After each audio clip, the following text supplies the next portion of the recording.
ክቡራን ዳኞችና የተከበራችሁ ታዳሚዎች ለመሆኑ ሰላም የሚለው ነገር ምን ይሁን?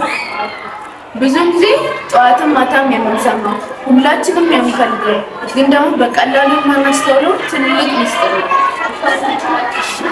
ስሜ በጸሎት አበራ እባላለሁ። የዩኒየን አካዳሚ 7ኛ ክፍል ተማሪ ነኝ። ዛሬ በዚህ መድረክ ላይ የቆምኩት ሁልጊዜ በውስጤ የሚመላለሰውና ሁላችንም ሊያሳስበን የሚገባው ትልቅ ጉዳይ ስለ ሰላም ነው ማለት ነው።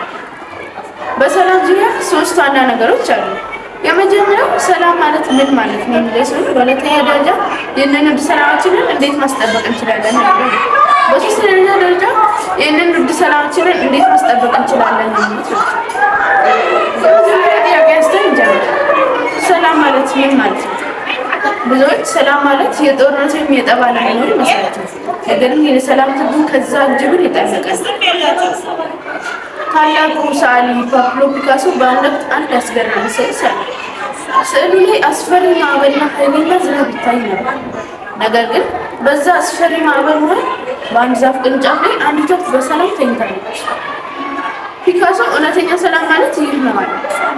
ሰላም ማለት ምንም ችግር በሌለበት ቦታ መኖር ብቻ ሳይሆን በማዕበልና በችግር ውስጥ ሆነን በውስጣችን የሚሰማን የልብ እርጋታ ማለት ነው። ሰላም ልክ እንደምንተነፍሰው ኦክሲጅን ነው። አየሩ በዙሪያችን በነፃነት ሲዘዋወር ዋጋው በቀላሉ ላይታይ ይችላል። ነገር ግን ጥቂት ሰከንዶች እንኳን ካጠገባችን ብንሄድ መተንፈስ ያቅተናል፣ ሕይወታችንም አደጋ ላይ ይወድቃል። ሰላምም እንዲህ ነው። በቤታችን በትምህርት ቤታችንና በሀገራችን ላይ የሚሰማ የደህንነትና የነፃነት ስሜት ነው። አሁን ደግሞ ወደ ሁለተኛና ወደ አሳሳቢ ጉዳይ እንለፍ። ሰላም ባይኖር ምን ሊፈጠር ይችላል?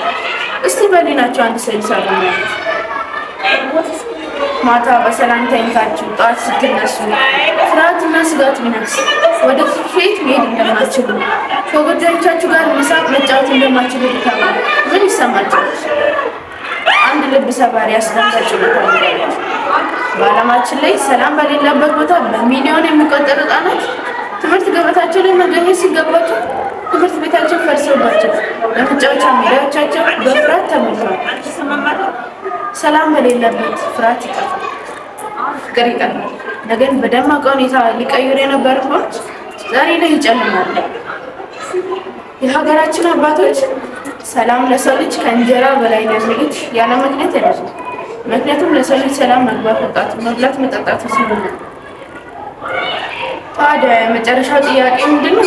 ይህንን ውድ ሰላማችንን እንዴት ማስጠበቅ እንችላለን የሚለው። ታላቁ የሰላም አባት ኔልሰን ማንዴላ ሲናገር ሰላም ማለት የተለያዩ ችግሮችንና አለመግባባቶችን በውይይትና በንግግር የመፍታት ችሎታ ነው።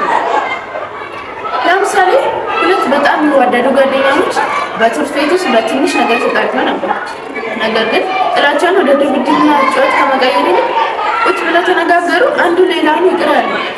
ያኔ በትምህርት ቤት መሀል ትልቅ ሰላም።